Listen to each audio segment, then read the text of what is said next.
नमस्कार, आप देख रहे हैं असली खबर नंबर 1 और मैं हूं अशोक खुराना, दोस्त पुराना फ्रॉम हरियाणा। प्रिय दर्शकों, बात करते हैं हल्का नानो की। हल्का नानो हॉट सीट बन चुकी है, मुकाबला टफ होता जा रहा है। एक तरफ बीजेपी के कैप्टन अभिमन्यु, तो दूसरी तरफ कांग्रेस के युवा नेता जस्सी पेटवाड़ और तीसरी तरफ हैं उमेद लोहान आईएलडी से, ये पुराने लीडर हैं, और आम आदमी पार्टी से रणबीर लोहान हैं। तो किस तरह से समीकरण बनते हैं और बिगड़ते हैं, थोड़ा चर्चा करेंगे हम, और समीकरण कैसे किसके बनने वाले हैं। आइए चलते हैं, बात करते हैं कि कितने वोट पड़ेंगे। इस बार हल्का नानो में 1,55,000 से प्लस वोट पड़ने वाले हैं, यानी कि ये कह सकते हैं 1,500 प्लस माइनस हो सकता है, 1,56,000 वोट भी हो सकते हैं, 1,55 भी हो सकते हैं, इतने वोट पड़ेंगे।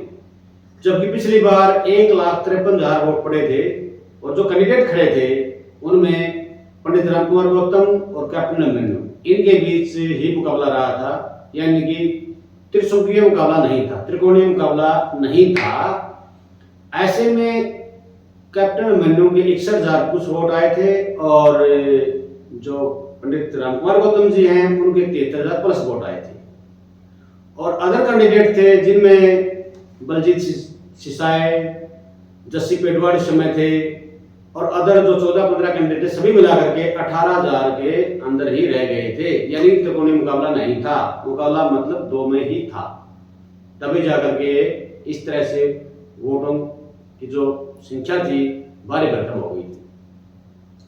अगर त्रिकोणीय मुकाबला हो जाता है तो कैप्टन अभिमन्यु की जीत के चांसेस बढ़ते हैं।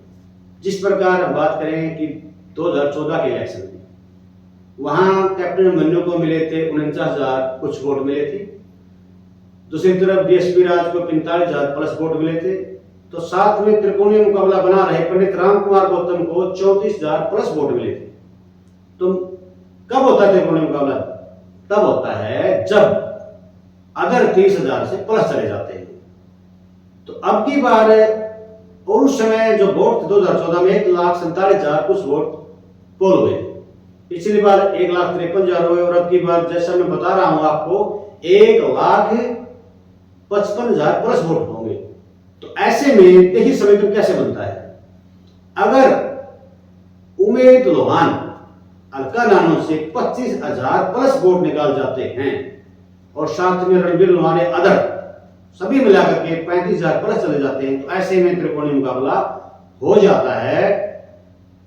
अगर ये 30,000 प्लस निकालते हैं और वहां इलेक्शन बच जाता है फिर 1,20,000 का, तो ऐसे में जस्सी पेटवाड़ को 60,000 प्लस वोट लेने होंगे जीतने के लिए, और कैप्टन अभिमन्यु को भी इस प्रकार ही करना होगा।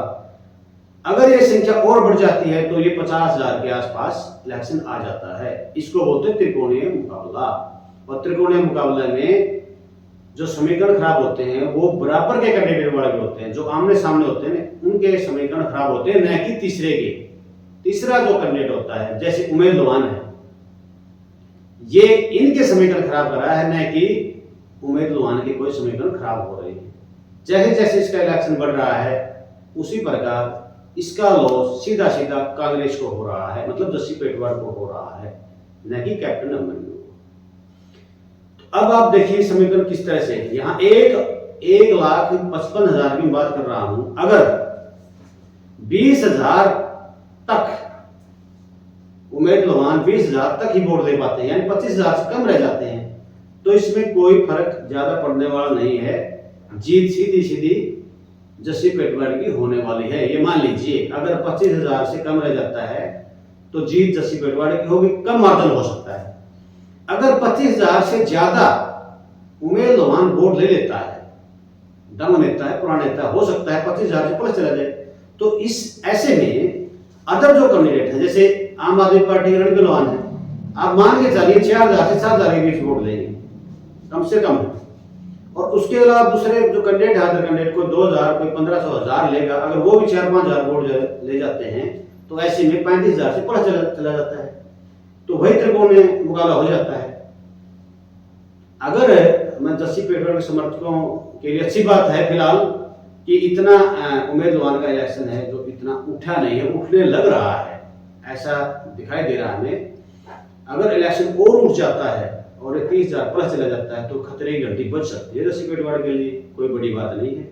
और दूसरी तरफ कैप्टन अभिमन्यु के जो समर्थक हैं वो काफी खुश हैं, वो कांटे की टक्कर में ज्यादा खुशी का इजहार कर रहे हैं। उनको लग रहा है कि त्रिशूल के मुकाबला होगा और ऐसे में कैप्टन की जीत भी हो सकती है, इसीलिए वो उत्साहित हैं और पुरजोर से पूरी ऊर्जा के साथ कार्य कर रहे हैं। आपको क्या लगता है, क्या ये आंकड़े सही है? जैसा मैं बता रहा हूं आपको कि 1,55,000 वोट होंगे लगभग, और इस तरह से मुकाबला हो सकता है। हाँ, उमेद लोहान, मैं फिर बता रहा हूं, उमेद लोहान के चुनाव पर काफी कुछ डिपेंड करेगा। उमेद लोहान अगर 20,000 से कम रह जाते हैं तो ये मुकाबला कांग्रेस के पक्ष में जाने वाला है। 25,000 प्लस जब चले जाते हैं तो ये बीजेपी के पाले में जा सकता है। आपकी क्या राय कमेंट के माध्यम से जरूर बताएं। अपडेट वीडियो में देखते रहिए असली खबर नंबर 1। धन्यवाद, नमस्कार।